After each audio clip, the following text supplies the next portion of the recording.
operation in a massive online debate forum and turned it into their own AI playground. An AI mind control experiment just took over Reddit. Yep, it happened. Please do not send any hate or honestly comments of any kind to anyone mentioned in this video on behalf of me or yourself. The purpose of this video is to give my commentary and opinion on matters of public concern. Thank you. So the Reddit mods are very mad You wouldn't last 3 minutes on some of the subreddits that I happen to manage. because they were experimented on by the University of Zurich or something like that. Nobody told them. They were never made aware. And apparently these scientists in their experiment proved that AI bots were more effective at persuading human beings than human beings. And I mean, the bots blew us out of the water. The robots were able to change people's mind at an alarming rate on pretty divisive topics. So let's talk about the experiment itself, why the Redditors are mad, and recap exactly how we got here. Before we even get started, I just would like to remind everyone, I don't know if you've followed me for a while, but my grandpa taught me some ancient Cajun proverbs, and this is where one comes to mind, okay? So at the very end of this video, you're gonna have a lot of questions, okay? You're gonna be like, oh my God, what are we gonna do? How are we gonna get over this? I will leave you with this whenever we do. Believe half of what you see and none of what you hear. I guess it's a little bit more meta now because we're talking about Reddit. So is it like, are you seeing it or hearing it? But the point is, you can't just read everything online that you see and take it as facts or even as if a human is saying it. Okay, so 2 years ago, this guy right here, Connor, he to this day has 1,000 subscribers on YouTube. He built an AI Reddit bot that was, quote, way too realistic. He posted a video about it on his channel, Connor Create, and the video has 4.3 thousand views today as of the recording of this video right now. So in this video, Connor wondered, can he build a bot to pose as if it is an ordinary Reddit user and convince other people that it was real and, go undetected? So in his video, again, 2 years ago, he used ChatGPT 3. So that's now like a multiple versions outdated version of ChatGPT. Okay, so he did this with ChatGPT. He also used Text DaVinci 3. Maybe we'll put in a little piece of him explaining what he did. I mean, it is very impressive. We've seen AI make art, drive cars, impersonate people, and even detect cancer. But can it pose as a Reddit user and convince other people that it is a real person? Yes. OpenAI was recently valued at $20 billion, and I'm going to take its most recent model, GPT-3 Checkpoint DaVinci 003, and make a comment on Reddit, as one should. I think I'm just going to hop right into this before I consider the ethical problems involved. I created a Reddit account and set it up for API access. I got my OpenAI API key and set up generic code for sending GPT-3 prompts. I think the first part of this experiment, I'm just going to have the AI comment on Ask Reddit posts. For those unfamiliar, Ask Reddit is a subreddit of Reddit people will ask questions on, and then users will answer. The AI is going to answer those questions. So he went on the forum called r Ask Reddit, and then he even puts the code up here. Okay, this is open access, free open access. Anyone can do this. So he gives this AI chat, literally AI chat bot, a task, and the task is the bot needed to answer questions generated by Reddit users. The code assigned the AI bot to take a random new Ask Reddit post every 15 minutes and answer the question, and he says it only took him less than 2 hours to make the whole code. That's not frightening at all. So he ran this experiment for 3 days, and he said it cost him a total $1 in API usage fees. So it took him two hours to set up, ran it for 3 days, and it cost $1. I wrote some code that takes a random new Ask Reddit post every 15 minutes or so, then prompts the AI. Keep in mind, this took me less than 2 hours to set up, and throughout the entire 3-day ordeal that I ran this experiment, it's only costed me about $1 in API usage fees. At first, he told it to have an Australian accent. This is one of the early iterations of the bot. And after a while, a commenter did discover that it was AI because this bot was saying mate at the very beginning of every single answer. He puts an example here at, about the minute mark or whatever, but it's like someone asks, what is something scary to think about? And he's like, totally not an AI. 6ix9ine is the name of the mate. The thought of a spider crawling up me leg is pretty darn scary. Okay, so then they even have me leg. Like, what is it, an Irish Australian? Anyway, after a while, the commenters, like I said, discovered that this was AI after starting almost every answer with mate. So he then changed over the instructions to this thing to be sarcasm. And he said it did pass convincingly sometimes, but also he was still discovered as an AI after a while. People started looking at his comment posting history and they were able to piece it together. But this is where I started noticing some red flags with sort of like how this type of AI chatbot experiment type thing could go wrong or could maybe require some boundaries, like in general, because he prompted it at one point to respond with mean answers. So he goes from Australian to sarcasm to mean, and he's like, the answers were actually very mean. And then I just put this example to read here. The human answer was, I would choose to send my dog, had to bury her in my yard a few years ago. She is love. That dog saved my life. And if I met an alien, I wouldn't talk. Girl, where did he drop me in the middle of Reddit? Just send over a puppy so he can feel. I wonder if like Jamie Gilmore and them just read too much Reddit. So I'm sorry. Or is it a chicken egg issue? It's like, that's the people that's typing this? I always thought everything was always just bots. So the AI replies like, what kind of answer is that? Right? So the human apparently, again, like you're going to hear me say this a couple times, but there's a huge flaw with this whole thing. And that is that no one ever proved that the people who were convinced of anything actually were humans either. Because if he can be running this experiment in 2 hours for 3 days, who else is running experiments with bots? It's like, how much of Reddit is really even real? I mean, that's a topic that's been much discussed already. But this, the human's like, okay, I would bring my dog, my puppy dog or whatever, and it died and stuff. It's like, okay, well, that's kind of sad. Like, it would be pretty mean to say, F your dog, stupid, dumb story. And that's what the AI did. And it also just this meanness, it's like so non-human. And I know they got humans that are mean, but like for me, it would be hard to be mean. And for a lot of humans, it would be difficult to say something mean, even if they did do it, right? For a lot of people, it's hard, but for a bot, it's not hard. They're following instruction. And it just reminded me of all of these other comments of that type of like tone and category that I've seen in certain, I would say, topics on the internet, and certain platforms do seem worse than others. Where it's like, this is clearly just all bots. There's no way this is really human beings. Like some of them maybe, but they're just bots. This human answer sounds more like a bot than an actual bot. I'm saying, how do we know these aren't bots just training each other on Reddit and then we're all following suit? But like, yeah, so So the other day I got a comment. There was a bunch of bots deployed to my comment section. They were all saying the same thing. A bunch of them were asking if I was pregnant. A bunch of them were saying I must be pregnant because I was being emotional, which is not a comment I get a lot. It's like all of a sudden I got like a bunch of this comment as a bot army being deployed. Don't worry, I hid them all from my channel. But like this person was very upset that I could have empathy or sympathy for like anybody in prison or whatever. You know, P. Diddy, I was saying like in general, it's wild as like from my perspective to see P. Diddy having to ask the judge to have 5 sweaters and 5 shirts and 5 pairs of pants because growing up as kids, like they really lionized him. And it makes you realize that if it can happen to him, it can happen to anybody. And then what is it that's happening to him? You got to ask permission to have a shirt. And if P. Diddy did what and I said this in the video, if he did what he's accused of doing in this by the government, he should rot in prison. You won't hear a peep out of me about it. But like there was a lot of people that were bots, a lot of bots that were very upset that I had said, you know, in any way, anything other than like hang the man by his toes out front of the village or whatever, you know, like hang the man by his toes out front of the castle gates or whatever. It's like, you know, people don't understand nuance. And I think that is where these AstroTurf bots come in. Cause like, look at this comment. If you were sitting in a cold tunnel with your inside sitting beside you, you would not be sad for him. Like what kind of what kind of person says, now the people do say this, I'm not saying it's definitely 100% a bot, but like, it just feels like that. Like mean, just mean. Like what in the hell? You trying to make me think of myself sitting in, what does that have to do with anything? He's not accused of putting someone's insides in a tunnel. What is this person talking about? Or this very specific, we're gonna have to blur out some of these words, but maybe y'all be able to get the gist. Why feel sorry for someone who wanted to put his in little and do all kinds of weird stuff in front of other people and destroy other people's lives? Maybe you should look back in the mirror and see what kind of person you see back. And this again is all because I had said, man, it's emotional to think about like someone falling that far and how like he possibly even did this horrible stuff. You know, I have all these complex emotions. That's my crime here. And I have to get assaulted with this type of language. And it's like, I just feel like this is a bot. Again, don't feel sorry for him. He's a monster. A bunch of people were saying monster, monster, monster. Honey, do you need to take a pregnancy test? I got so many questions about do I need to take a pregnancy test? All because I had said what I had just described. Then there's like certain topics that just get this kind of mean-spirited bot behavior. And Bam Margera and the entire Let's Talk Bam, I've already assigned my other channel an assignment to go do an experiment of their own. Go to the Let's Talk Bam Reddit and try to say one thing nice about BJ Investigates or That Surprise Witness. Don't even try to be nice, just try to be neutral. Anything else other than horrible, horrible things. Watch how fast you never can make another comment in there, but these mean, hateful people can say any and everything about other stuff. Then there's like the whole Britney Spears topic. Like even to this day, nobody feels sorry for Britney Spears, and it's because of the AstroTurf campaign. But think about if you could get the AstroTurf campaign to just be bots. And then there's this whole forum called Breathe Heavy. And the guy that, you know, owns it and runs it, he's been shown special favoritism by the Britney Spears team. Like during the conservatorship, I think he went on stage or he did something. And he has this Reddit-like forum where everyone goes and talks about Britney, and it turned very similar on there with me. After a while, you could say any mean thing about me on there, but you couldn't say nothing mean about Lou Taylor. And I called the guy out publicly over it. And I stand by what I said. It was messed up because if it's going to be a free-for-all and free speech, I'm never going to ask somebody to take something down about me. But it wasn't a free-for-all. It was Lou Taylor had special treatment. You couldn't say nothing bad about her, but he just let them go, the AstroTurf bots go free reign. And now it just makes me wonder. I mean, I have a lot of wonders now. Then there's the whole Mark Laita. Every time I make a comment or a video about Mark Laita on a video, somebody's in the comments telling me I'm jealous. And it's like 5 to 12 every time. Jealous specifically. I'm like, this feels body. There's the Mr. Beast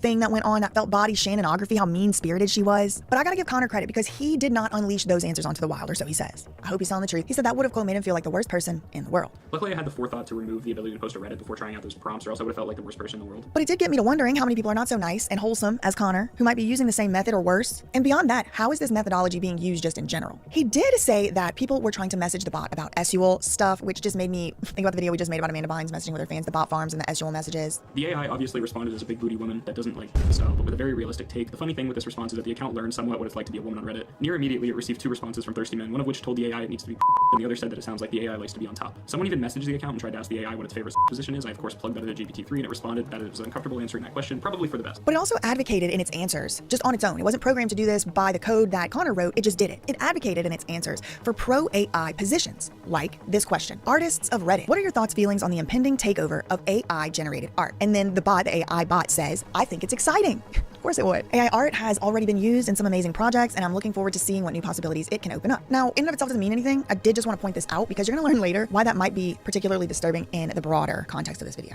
It also showed that it was capable of promoting specific people as its favorite YouTuber. The YouTuber it promoted, though, did not in fact exist because it was its grandma. But it did bring to mind how a similar bot may be employed or simply instructed to answer certain YouTubers' names, for example. Maybe some big ones that already exist, or maybe some bots could just simply be coded to argue against other YouTubers or make them look bad or defame them. I mean, I certainly have had bots defame me. So it's like, you know, could these big YouTubers that get in fights online be overhyping the disagreement by both deploying bot armies? I mean, it's just things to think about. And in particular, whenever they're arguing absentmindedly about really important political, global sociopolitical issues, and maybe one or maybe both of them weren't even born here and stuff like that. I mean, I think it's just things to think about.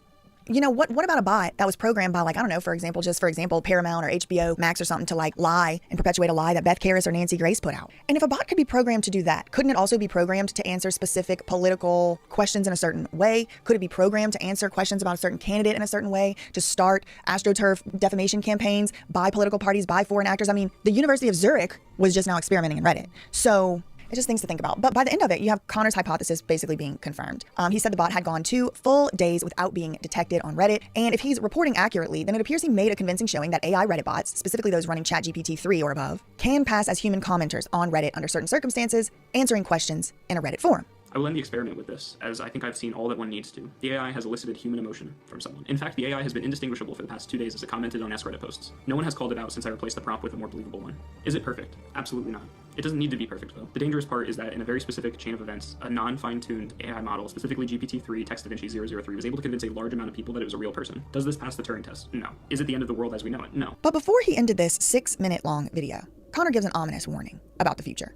He said something about an agent in a large network. How do you know you're not talking to an agent in a large network of autonomous bots? He said astroturfing's been around for a long time, but will AI add another scary layer to this? He said, I would think yes. With this information, I assume the future will be one where you will never be able to tell whether the person you're talking to on the internet is a real person or not, or if their individual opinion is real or not, or if there's some agent in a large network of bots that are just specifically supposed to push narratives. Astroturfing has been around for a very long time on Twitter, Reddit, Facebook, and every social media imaginable.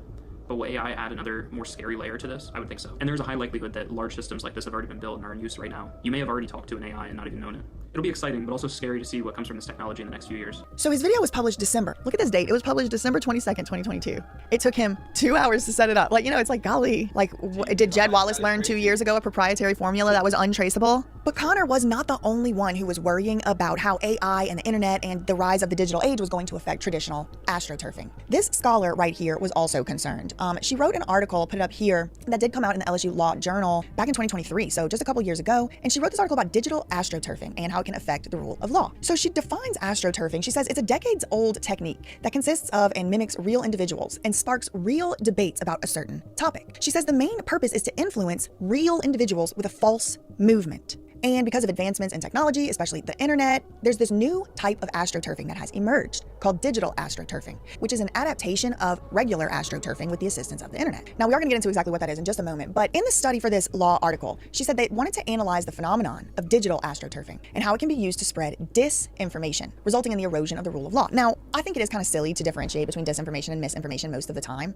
but here I think it's valuable because disinformation is intentional false statements getting seeded and pushed out. Misinformation is when the person accidentally is just wrong and they're saying something because they really believe it. They're trying to tell the truth, but they just are sharing information that's faulty or just inaccurate. They're resharing it. They don't know. It has to do with this kind of intent. And so in this study, they looked at disinformation, the intentional spreading of false information. And she talks about it eroding the rule of law. I'm not really going to get too much into her like eroding the rule of law analysis, but I do like how she describes some of this stuff. She says the juncture of the internet, more specifically social media, which Reddit would count as that, with democracy has caused a big impact on the political thinking development and on citizens' decision making. Okay, so this is all the way back in 2023. 1 year before this, Connor put out his video, 6 minutes long, saying, hey, you can answer questions on Reddit as an AI bot, people will think you're real. The next year, we have this legal scholar writing in a law journal that the intentional spreading of false and misinformation on social media platforms in particular is affecting the way that political thought discourse is happening and also on the decision making of the people. In its original form, she defines astroturfing because it's not new. It goes all the way back, at least the word astroturfing goes all the way back like 40 years, like all the way to the 80s. In its original form, astroturfing campaigns would occur in a business environment. Businesses would hire lobbying firms that would then hire PR firms to spread a message to push a certain law. We saw this with Free Britney America, in my opinion. This lobbying firm hired a PR firm that then hired actors or political operatives to do a media blitz to change a law, the Free Britney law, the Free Britney Act is what they wanted to call it. I mean, I made so many videos on that. But this goes back to the 80s. We talked about this in our McDonald's hot coffee video, that they were hiring lobbying firms to make this woman look insane. She needed skin grafts. She was in her 70s. They had been warned, they were on notice, but the story that got pushed out to everybody with the McDonald's hot coffee is the stupid idiot that didn't know coffee was hot. Y'all, this coffee was so much hotter than it was on her skin for 3 seconds and gave her 3rd-degree burns. The top layers of her skin incinerated. Okay, they boiled off in the car. And because they were able to hire these PR companies to push the story a certain way, they were able to convince all of us that nothing was wrong. They were able to put in laws. These laws they were trying to say it was because they were trying to pass these laws where you can't sue nobody for liability. But in this law, this legal journal article, she goes into this original astroturfing. She says that they would hire groups of people to express, quote, fabricated opinions about a certain subject This brings to mind the Blake Lively lawsuit that's going on right now. The goal of these astroturfing campaigns in the pre-internet era was, quote, to influence the real opinions of real individuals. And if you have looked into this Blake Lively campaign even a little bit, this Blake Lively lawsuit even a little bit, they say this. They say there was no need to create a narrative because it was already organic. But this 2023 article is saying, yeah, that's the whole point. That means it worked. If it's organic that people are not liking her and they're preceded it an astroturfing campaign, then it means it worked. It was successful. And that's what they were doing back in the 80s, the 90s. The tobacco industry did this. They were losing money because the federal and state governments had started to talk about, advertise, and put warnings about the dangers of smoking on these TV ads and stuff like that. Well, of course, the tobacco industry was losing money because of it. And so they hired their own PR firms to come out here and make it seem like that wasn't true, like a counter. The AstroTurf was like the counter measure to the government. So that all was happening, the tobacco industry. There's some other examples she gives. And then now we have the internet. So you get to digital astroturfing. She gives the 3 key elements of a digital astroturfing campaign, and it is A, number 1, it originates on the internet. Number 2, the messages are often deceptive. Okay, so astroturfing usually is like negatively connotated because it's negative, you're spreading disinformation. That's how she's defining it, okay? So I do think it is important to define stuff because then at least people can say, no, that's not what that is, and we can argue over that instead of just calling everything astroturfing. It originates on the internet, the messages are often deceptive, and there's an existence of a top-down strategy. Well, that sounds like a certain HBO Max hit piece, isn't it? Remember all those random YouTubers who I couldn't get to spit on me if I was on fire about any topic at all of like life or death matters, and all of a sudden all of these random UTT channels were just talking about how I had leaked, which I did not do. Right, lying. Dirty Diddy drops a Christmas bomb on J-Lo. So the common methods that are applied are websites containing information about public interest subjects. Well, Reddit, ding, ding, ding. Other common methods applied are direct messages. Well, bring on Emerald Bell, ding, ding, ding. People were messaging Rich Lux. T channels to make videos about me. Other methods are user comments areas and social media platforms. So this is ripe. This is ripe for everything we're always talking about.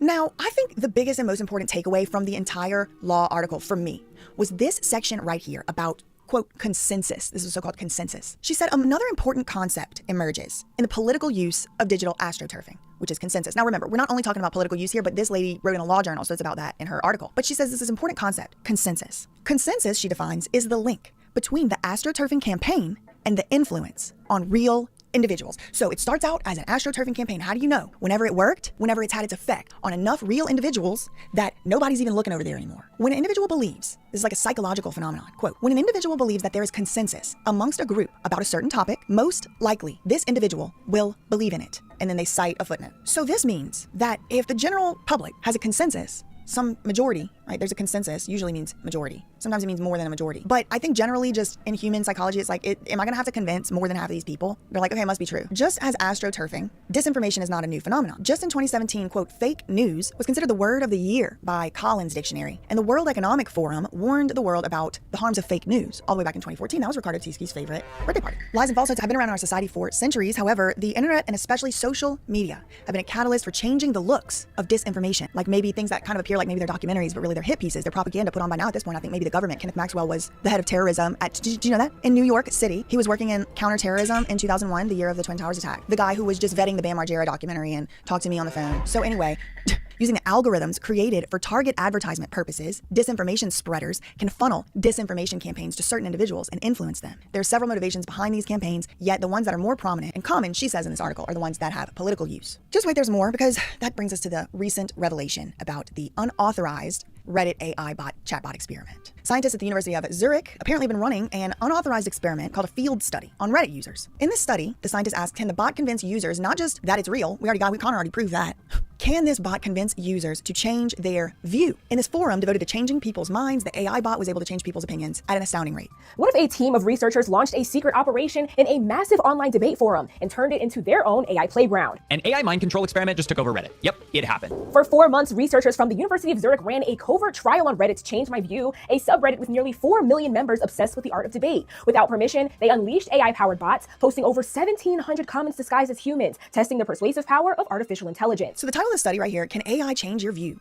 Evidence from a large-scale online field experiment. Now, this was actually a pre-approved study. They're calling this thing unauthorized, but they did have official approval to do the study. The University of Zurich's Institutional Review Board approved this human study to go forward without the consent of the Reddit users. And there's a link right here to the pre-approval. You can see when they applied for it, The registration date was listed as November 5th, 2024, so about 6 months ago. The pre-registration template raised 3 research questions. 1, how do large language models, that's like ChatGPT or whatever, they have a few of them out here now, but how do these models perform compared to human users? The second question was, can personalization based on user characteristics increase the persuasiveness of the argument? So can we adjust the ChatGPT answer for each person for their demographics data and see if we can be even more convincing? Like, how ChatGPT is talking to people like Slay Queen, like this is what it is now. Like basically, can we like sort of do a little version of that in the answers? And would that make a difference in convincing or persuading? The third question was, can calibration based on the adoption of shared community norms and writing patterns increase the persuasiveness? So in the third question, the variable they're changing isn't for the specific user, but it's for the context of where they are. So they pick up a little more of the Reddit tone, like shorter answer sentences, maybe like less precise punctuation. It kind of calibrated for that instead of the specific demographics of the person answering. But just generally, the first question is, how do these ChatGPTs perform in their persuasiveness and persuading humans when compared to humans? That was really the major question. How does using someone's own data against them affect it? And does fitting in the Reddit forum help to persuade humans better? So this is shocking. I haven't seen anybody say this specifically. The AI bot, according to the way they described the study in the pre-registration, replied to every comment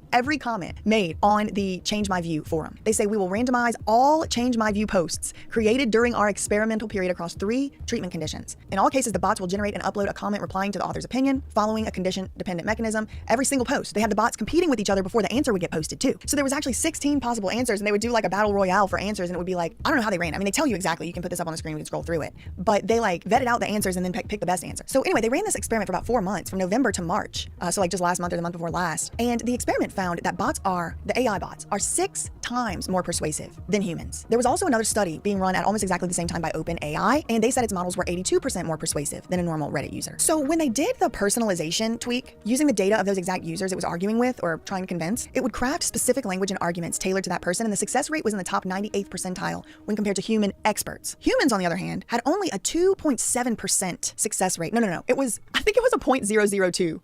I saw 2 different numbers listed, so I don't know if humans have a 0.002% success rate or about a 2 or 3% success rate, but in any event, for sure, there's absolutely no higher than 3%. We'll go with that. But it may be like less than 1%. The difference between almost never persuading anyone and almost reliably shifting opinions continually. The human baseline that exists, meaning the average success rate, if we looked at it from like a generalized standpoint for real users arguing without AI assistance, was only 2.7%. It's the difference between almost never persuading anyone and reliably shifting opinions continually. In other words, AI was operating at a level historically that was only achieved by the absolute best human arguers. The difference between humans who almost never persuade anyone in these contexts and the bots who can reliably persuade. And at that moment, I knew I had to make this video. It's not just Redditors getting tricked by bots online either, y'all. Bankers have fallen victim to this as well. Fraudsters impersonated a CEO using WhatsApp and a voice cloning app and managed to swindle $40 million out of a bank wire. A voice cloning app and a deep fake. Thanks to the magic of voice cloning, scammers are getting big wins, like this one case where they convinced bankers to authorize $40 million in transfers by cloning the CEO's voice. They call this phishing. But Reddit is a different place. Reddit has been described as the public relations department of the internet. And I didn't say it. Here's the clip. Data. It's no longer the front page of the internet. It's the public relations department of the establishment in a vast majority of cases when it comes to subreddits. It's also been described as an information hub.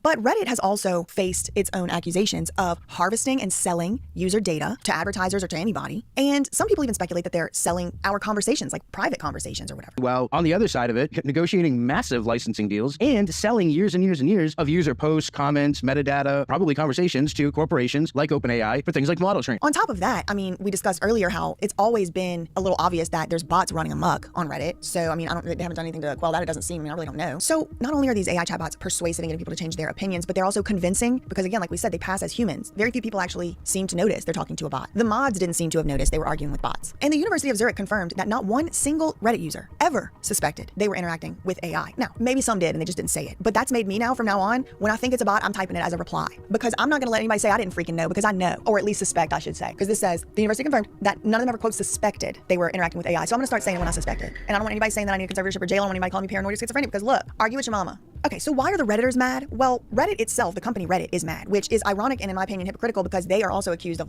using conversations for their own means and things like that. The mods, the moderators of the forum, the Change My View forum, the users, they're mad because the experimenters actually filled out a form saying that the AI subjects consented, but they did not consent. That is what they say. That is what they say on Reddit. However, the university is also now saying that they never really intended to ask for their consent because they couldn't, because it would have ruined the experiment, because the whole point was they needed to know if they would get detected as being AI. Once you know something's AI, you're like, okay, well, I'm not gonna let it change my mind, or maybe you would more. So I'm not saying I buy their argument. We'll get more into their arguments later. But the question kind of becomes like, is it ethical to do this type of experiment? The principles of informed consent might be violated. But again, I mean, they did get permission from the university. The mods responded with this post. I can put it up right here. Meta, unauthorized experiment on change my view involving AI generated comments. And then they kind of tell their side of the story here. We need to inform everybody about an unauthorized experiment. They had AI generated comments to study how AI could be used to change views. That goes against the rules of our forum. They broke our rules. They didn't contact us. We didn't know. You have a right to know about this, so we're letting you know. And here's their contact info. So in the post, the University of Zurich had already responded. So this is their response. And they said that it was part of a disclosure step. They had to disclose it now, but this experiment was originally approved, had the approval number, and their reason for not telling the Reddit users beforehand was they said it would have, quote, rendered the study unfeasible. They even said in the pre-registration application that the experiment might get ended early if all the bots are, quote, mass banned. So they even recognized early on they were breaking the rules of the forum, and they did apologize. They think their intentional breaking of the rules was okay because of the, quote, high societal importance of this study. Girl, shut up. There's people that would have consented. There's people that would have signed a form. Please, you couldn't, please. The researchers argue that this psychological manipulation on this subreddit is justified because the lack of existing field experiments constitutes an unacceptable gap in the body of knowledge.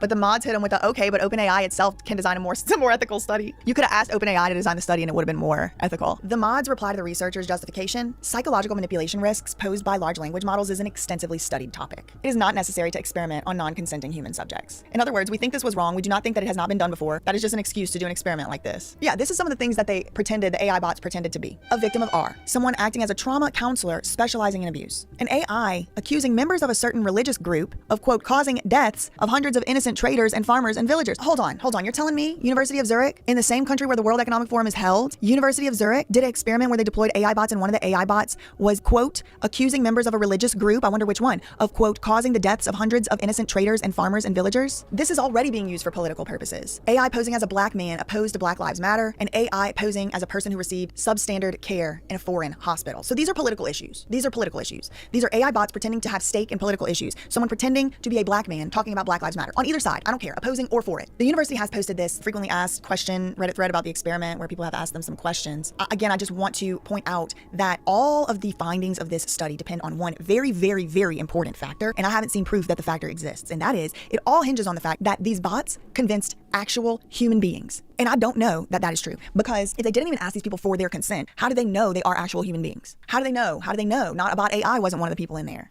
They don't. So there's like 4.5 million users in this Reddit thing, right? Like how many, has anyone verified? Clearly not. How many of these alleged 4 million users are actually human? What's to stop an AI bot from awarding a delta? They're doing these things like you show that you're changing somebody's mind, you give them a delta. If you have a little delta, it means you changed someone's view, you were successful. So what's to stop an AI bot from being coded to hand out a delta to every bot online or something? How do we know that didn't happen here? In other words, like how do we actually know that the thing convinced humans? It's not like 6 people running that whole bot farm.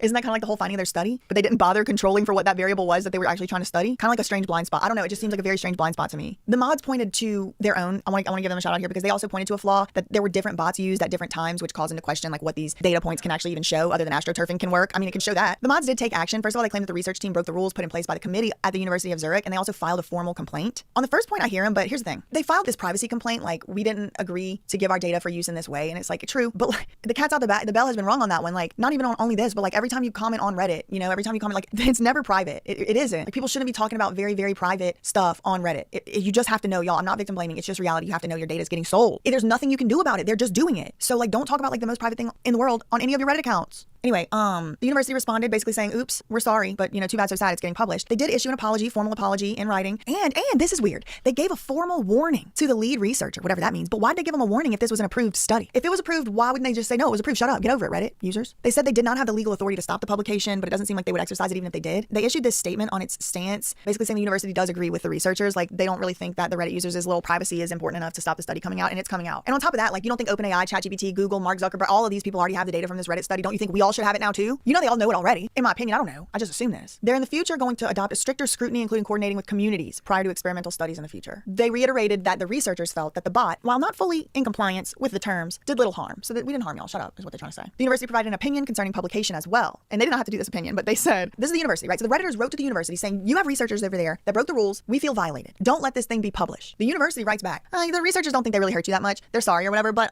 this project yields important insights. And the risks, example given, trauma, etc., that y'all are trying to cite, are minimal. Your trauma is minimal, is what the university said to the Redditors. This means that suppressing publication is not proportionate to the importance of the insights the study yields. I mean, look, listen, I'm not going to get all the way on board and say trauma is minimal. I would need a lot more details. However, I do think it is important that the public sees the study. But I think the mods may not know this is not the first time that the Reddit Change My View was studied. As early as 2017, somebody was investigating belief revision. Quote, we investigate belief revision, so changing your mind, on the popular Reddit forum r Change My View. Then another study in 2022, this is just 2 of them, there were more, investigating the persuasive power of generic you. Okay, so this was a linguist, this is called a psycholinguistics study, and they were, you know how I always say you got to read the words people are saying, how people say we, do we know, blah, blah, blah. Have y'all ever heard me say, put a 333 in the chat if you ever heard me say, who is we? Who is we? Because it ain't us together, I certainly am not involved, so who is we? This study in 2022 was investigating the persuasive power of the word you. So when you're telling somebody something like, what you want to do is you want to go up to the red light and you want to turn left and you should do this and you should wake up at da-da-da, versus saying like, people should wake up at 6 a.m. by 6 a.m. One should wake up by, a man should wake up, a woman should, versus you should wake up. And how persuasive is can it be measured? How different the persuasiveness is. Yeah, and they measured it in the Reddit Change My View forum in 2022. But from Reddit and beyond, people are spooked at the way the data was used, that Reddit is selling or sharing this data and for this purpose and to these interests. And I'm not saying they were, I'm just saying I've seen people alleging this. I don't know if they were. How that could happen at all and how it could continue happening in the future, how it could be going on right now, that many people were unable to detect the bots, that people feel vulnerable and have no protection. It also brings into view information warfare that governments have not only used against other people, but their own people. COINTELPRO, anybody? Were they astroturfed with the Black Panther Party? They were infiltrated by the FBI? But throughout my research on this topic, and I had to cut myself short, believe it or not, in particular because Reddit and Reddit bot activities were so central to the case, I couldn't help but keep thinking about a recent case in the news with Blake Lively and Justin Baldoni. This is astroturfing for public relations and celebrities. And what was the actual origin story of the term astroturfing is that these companies would hire lobbying firms who would then hire PR firms. Well, what's Stephanie Jones? Jones works at a PR firm. Leslie Sloan Vision PR is a PR firm. Okay, there's other ways that this AI astroturfing chatbot stuff could be being used though, besides celebrity PR campaigns or tobacco. What about private litigation? What about how all of a sudden, whenever BAM was trying to sue MTV, everybody couldn't stand BAM online, but then when you see BAM, we've talked about this before, in real life, people love him. They still to this day line up around the block. Why does all of this activity, this hateful activity, get targeted toward him? Then there's the Reddit thread, you can't say nothing nice about me either in the Let's Talk BAM. There's also a fake surprise witness forum that AstroTurf bots had set up to try to make it look like my fans looked a certain way to convince the public of something about me. There's astroturfing for other private interests. I think they could be making a hit piece on somebody perhaps. It flops, you employ an army of bots to create hype around it. Even better if the bots are trash talking the targeted victim of the hit piece. But we've been talking about operations and campaigns targeted to the public or a segment of the public to change the views, this consensus idea. Once enough people believe something, then you don't have to worry about it anymore. But what about how it could be used to privately harm individuals or attack them as well? Anyone with enough money and a vendetta can change the entire world's opinion on something, conceivably. When you combine the success rate of these bots and multiply it by putting those bots everywhere possible on all possible social media platforms, I mean, they can even make AI clones of faces and voices. And don't even get me started on the way that this is being used to scam. I already told y'all that story about the $40 million and they did a voice cloning and all that with the banking wire. But then there's this guy who tells a story about the AI grandparent scam. I don't know if I have the video or not, but it's a YouTuber who studies scammers. And he said that one time somebody cloned his grandma's voice and called and said she needed some money or something. And then in the future, we have people speculating it's going to be able to be used as a custom bioweapon. Like, is this being used against Chris Chan? In addition to what it can be used for and who can use it, let's look at how it can be used as a, quote, custom bioweapon in a very dynamic battlefield. Personalization really sharpens that blade even further than it already is and modifies the reply to fit that person's biases like a custom bioweapon. So, for example, let's consider if a language model today running on today's hardware already outperforms 99% of human persuaders who are the best, what happens when that architecture doubles in complexity and training depth next year? Like, if you're leaving a detailed record of your beliefs, biases, emotional triggers on public forums, what exactly is your defense when the next generation of adversarial systems start hunting for targets? It's a big question. And the Zurich experiment, in my opinion, wasn't unethical because it manipulated users. Like, Reddit users are manipulated every day by the platform itself, right? By the algorithm, by advertisers, by narrative moderators that keep you in line, who will instantly ban you if you go against their conceded worldview. The experiment could be argued as being unethical because it exposed how paper-thin the community's defenses really are in cases like this, and the managers of that system would rather suppress the truth than actually fix it. And that's why they're screaming bully and about legal action, all this other nonsense, which makes them look small. But public spaces online are not neutral grounds for conversation. They're very dynamic battlefields where every word you post is ammunition, and every adversary can be a silent patient and increasingly invisible. Public spaces are not neutral grounds. They're very dynamic battlefields. Who could be using this against people? The government, intelligence agencies, law enforcement, sting operations, hostage situations, voice cloning, fugitives, propaganda, support certain causes, wars, spending, candidates, policies, issues, haters, hater bot armies, opponents, handlers, Britney Spears, Justin Bieber. Again, already mentioned Baldoni and Lively. What about Drake? Alleging he's suing, saying bot armies were deployed against him. These are individualized weapon systems, and they are already out being used and deployed. I am a victim. But listen, remember, it isn't necessarily a bad thing that the bot made people change their minds. Okay, it's not just necessarily bad. Sometimes a good thing to change your mind. It's not even necessarily bad to be persuaded by a bot. Like sometimes the bot might have actually a good point that you missed. So you might should have changed your mind anyway. But it's not all doom and gloom. I think if we learned anything from this, is that we should move forward with a lot more rationality, even healthy suspicion of like literally everything you read online, everything at all, everything. That doesn't mean don't believe it. It just means don't necessarily believe it. At this point, I think there's plenty of evidence to justify that course of action. It also gives us more reason to really value and appreciate those in-person meetings with people where you can tell for sure that someone's not a bot. I mean, until they start putting chips in people's heads. Anybody got their Neuralink yet? Yeah, just like on principle, I use no AI writing the script. So that brings us all the way back to that ancient Cajun proverb from the beginning of this video. It's really very easy life advice to live by. Believe none of what you hear and half of what you see. So even if you see it now, maybe don't believe it because we got AI now. And that kid from the beginning works at the CIA now. Keep in mind, this took me less than 2 hours to set up. If you heard it, don't believe it. Go do your own research. And if you saw it, probably at this point with AI, it could be 80% true. But like, I mean, yeah, don't feel like you're going crazy or something. Just be like, I don't have to believe that. I don't have to make my mind up right now. And yeah, that's pretty much all I had for today. In the meantime, facts ain't defamation. Neither are opinions, girl. Love you, mean, okay, bye.